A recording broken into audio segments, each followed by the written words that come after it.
Galicia celebra mañá os terceiros comicios unificados nas súas confrarías. Máis de 11.000 profesionais están chamados ás urnas nunha xornada que dará comezo ás 10 da mañá.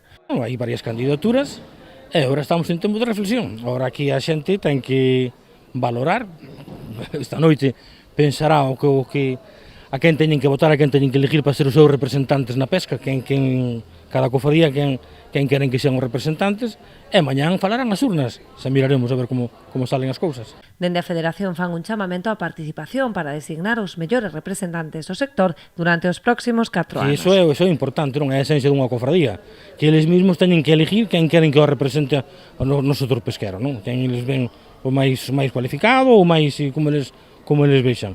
E claro, despois a xente o interesante é que se participe, non que sempre sean os mesmos. Canto máis se participe, pois moito mellor para todos, non? En Arousa agárdanse poucos cambios, posto que a maioría dos patróns maiores optan á reelección, excepto en Vilanova. É o caso do actual patrón maior de Ribeira, José Antonio Pérez, que aspira a renovar non só o seu cargo ao fronte do Pósito, senón tamén como presidente da Federación Galega de Confrarías. Igual acontece con Daniel Formoso, que ten asegurada a súa continuidade como patrón maior de Muros, ou non presentarse ningún candidato alternativo, e aspira tamén a seguir á fronte da Federación Provincial da Coruña.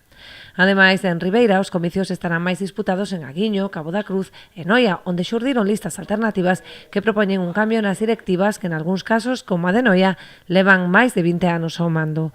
Pola contra, noutras confrarías, como Porto do Son, non será necesario votar, posto que as candidaturas presentadas coinciden co número de vogais da Xunta Xeral. Noutras haberá únicamente comicios parciais, como, por exemplo, en Rianxo, Palmeira ou Vilaxoán, nas que só haberá eleccións no colectivo de traballadores, mentres que en Aguiño, Portosín e Sanxenxo tan só se votará entre o colectivo de empresarios.